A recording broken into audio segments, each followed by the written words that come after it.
There's a specific feeling that I think everyone recognizes, but we rarely talk about the mechanics of it. Yeah. It's that moment when a crisis hits, maybe a restructuring at work, a scary diagnosis, or just looking at the news and feeling like the world's on fire. And the pressure just spikes. It spikes and your brain just kind of fog locks. You feel this intense, vibrating urge to just do something. Anything, the fight or flight response, it's purely biological. Exactly.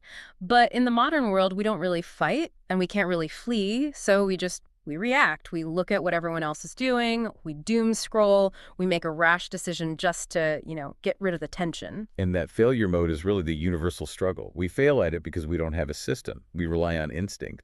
And instinct is terrible at navigating complex moral or social crises. It just wants immediate relief. Right. Not long-term resolution. Which brings us to today's deep dive. We are looking at a source that claims to offer exactly that system. But I have to admit, when I first saw the source material, I was a little skeptical. I can see why. We're analyzing a specific textual analysis of verses from the Quran, chapter 40, verses 38 through 50. Yeah, and I get the skepticism. Usually when people analyze religious texts, they're looking for theology, rules, rituals, beliefs. Or sermon. Or sermon, exactly. Yeah. But the analysis we're looking at today argues that these specific verses are actually a training manual. A training manual for what, specifically? For thinking, for structural thinking. The source argues this passage lays out a 9-step framework for how to approach, frame, and then resolve a crisis. So it's not that people aren't smart, it's that their methodology is broken. They're running the wrong software for the problem. That's the core argument. So the mission for this deep dive is to, what? Strip down the theology to its structural core and see if this algorithm actually holds up logically. Precisely. We're looking at the logic, the sequence, and the why behind these 9 steps. Is this a viable toolkit for the modern mind? Okay, so let's set the scene before we get into step 1. Who is talking in this text? Because context is everything, and I get the sense this isn't some academic in an armchair. Oh, far from it. The context is incredibly high stakes. The speaker is a man from the court of Pharaoh tradition, calls him the believer. Okay. He's been concealing his beliefs, keeping his head down, but then Pharaoh decides he's going to kill Moses. So the tension just snaps. Yeah, it snaps, and this man steps up and speaks out. So this isn't a lecture. This is a man trying to talk a tyrant and a panicked society off a ledge. So he's in the middle of the crisis while explaining how to solve it. That adds some weight. Exactly. He is practicing the method while he's preaching it. And that brings us right to step 1, which is the foundation. It comes from verse 38, where he says, "Follow me, I will guide you to the right path." Follow me. I mean, it sounds simple, but also almost arrogant, doesn't it? Hey, everyone, I'm the boss now. It does sound that way to our modern ears because we value, collaboration. But the source emphasizes a critical contrast here. Think about how we usually react to a crisis. We look for the loudest voice. Or the majority opinion. Huh? We operate on fear or social pressure. Right. We crowdsource our panic. We check what the polls say or what the market's doing. Right. But this step argues that before you even ask, what should we do, you have to ask a deeper question. Who is guiding this thinking? So he's drawing a distinction between guidance and just noise. It's a veto, really. The insight here is that wrong guides equal wrong solutions. It doesn't matter how smart the guide sounds or how popular they are. If the source of the guidance isn't sound, if it's just reacting to ego or fear, you're already lost. So you have to find the right path before you start walking. And that can be terrifying. Because that path is often the one nobody else is on. And that's the kicker. The source highlights that this path is often lonely. The crowd is almost always wrong at first because crowds react emotionally. So step 1 is stop following the herd. Locate a source of guidance that is stable. Okay, so we've stopped panic reacting. We're looking for a stable guide. That brings us to step 2, which is about framing. This is from verse 39. The life of this world is only a temporary provision. The hereafter is the permanent abode. Yeah, okay, I have to play devil's advocate here. Please do. This sounds like a standard spiritual platitude. Don't be materialistic, think about heaven. How is this a problem-solving tool? It sounds like escapism. It's a fair pushback, a really fair one. But look at it through the lens of time horizon. The analysis argues that most unsolvable problems are only unsolvable because we frame them too small. Too small in terms of time. Exactly. We make decisions based on immediate comfort, immediate quarterly gains, avoiding immediate embarrassment. The source calls it short-termism. The believer in the text is forcing his people to zoom out. So instead of asking, how do I get out of this mess right now? You ask, what does this decision look like in 10 years? Or in eternity, yeah. It completely reframes the cost-benefit analysis. Think about it. If your time horizon is 5 minutes, then lying to cover up a mistake makes perfect sense. Sure, it solves the immediate problem of, I don't want to get yelled at. But if the time horizon is a lifetime or a permanent abode, that lie becomes a catastrophe. It destroys your credibility forever. Short-term thinking creates long-term disasters. I see. So when you extend the timeline, the right decision becomes more obvious. It might be more painful in the short term, but it's obvious, yeah. The problem shrinks because you've contextualized it. So step 1 is check your guide, Yeah. and step 2 is check your timeline. Correct. And now we move into the moral and intellectual toolkit. This is where the framework gets really aggressive about logic. Okay, this is step 3 from verse 40. Whoever does evil will be requited with evil. The principle of moral cause and effect. Again, it sounds a little obvious, karma, right? Yeah. What goes around comes around. It's deeper than just karma. The source argues this step is designed to destroy a specific illusion we all have. Which is? The illusion that we can hack outcomes. The idea that we can get a good result from a bad process. I can fix this injustice by doing a little bit of injustice myself. Or I can build a stable company by cutting a few ethical corners. Yes. Oh, I see. It's the ends justify the means fallacy. And the text just rejects that entirely. It adopts a systems thinking approach. Inputs determine outputs. You can't plant thistles and harvest wheat. The source puts it bluntly. Good outcomes cannot be engineered through evil inputs. That's actually a really practical diagnostic tool. If you're stuck in a crisis that won't go away, you look at your input. Exactly. Are you trying to manipulate your way to peace? Lie your way to trust. If the math doesn't work, stop trying to force the equation. If you use a corrupt method, you get a corrupt result. That's like a law of the universe. As rigid as gravity. And accepting that requires a lot of clarity. Which brings us to step 4. This is one of the most striking lines in the whole passage. This is verses 41 and 42, where he says, I call you to salvation while you call me to the fire. Talk about drawing a line in the sand. It's intense. In a modern context, this feels really uncomfortable. We love neutrality. Let's meet in the middle. Good people on both sides. Right. And this framework says that urge to be neutral is dangerous. This step is called naming false solutions. So it's arguing that not all sides are valid? It's arguing that not all solutions are equal. Some paths lead to safety, salvation, and some paths literally burn everything down the fire. The source argues that we often slide into disaster because we're too polite to call a bad idea bad. We use euphemisms. Well, it's just a different perspective. And the believer here says, no, you are calling me to the fire. You have to have the intellectual courage to label a destructive path as destructive. If you don't distinguish between the medicine and the poison, you die. Binary clarity in a world of gray. That's it. So you need moral consistency from step 3 and binary clarity from step 4, which leads to step 5. You know what's step 5? Step 5 is where the text gets, surprisingly, scientific. It's about evidence. In verses 42 and 43, the speaker rejects the idols of his people. But look at why he rejects them.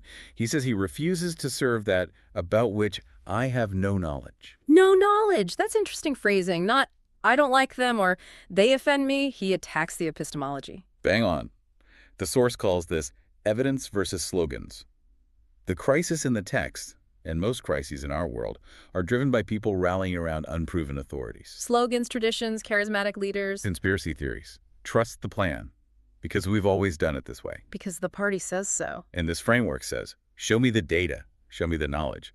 The source summarizes this as, no evidence equals no authority. It's an intellectual firewall. That's a heavy burden for the individual, though. It means you can't just accept what your boss or your political party tells you. You have to verify.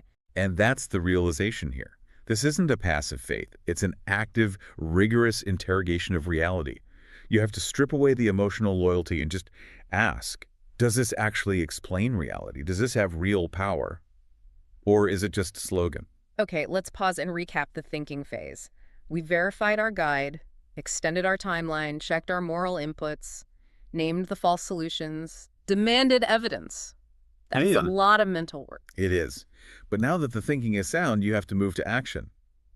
Because you can't think your way out of a crisis forever. Right. And this brings us to step 6, verse 44.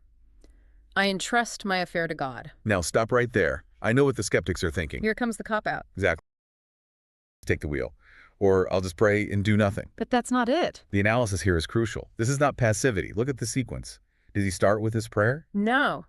He started by arguing, debating, analyzing, warning. He did a ton of work. He practically exhausted himself. Exactly. The formula is solve what is yours to solve.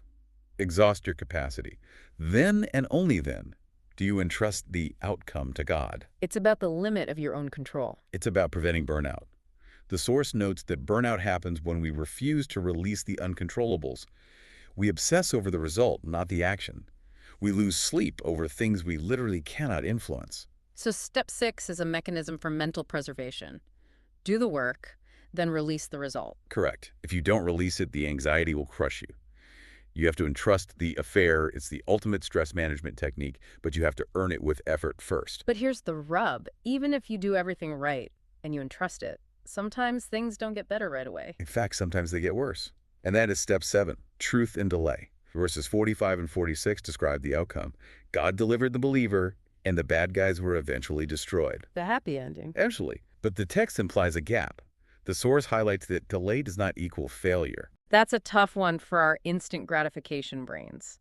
If I do the right thing, I want the reward by close of business today, you know? And if the bad guys are winning right now, we assume they must be right, or at least smart. We think, maybe I should cheat too. Look, they're getting ahead. But the framework argues that shortcuts, evil inputs, are fragile. They look strong, but they collapse. Truth is durable. So patience isn't just waiting around. It's an active trust in the structure of reality. You're betting that the building will stand because you followed the code, even if the guy next door built his house faster using cardboard. That's a perfect analogy. You're playing the long game, which goes right back to step 2. You're betting on the structural integrity of truth. All right, we're coming into the final stretch, section 4, responsibility. This is where the text shifts to the aftermath, the I told you so moment. But it's a terrifying I told you so.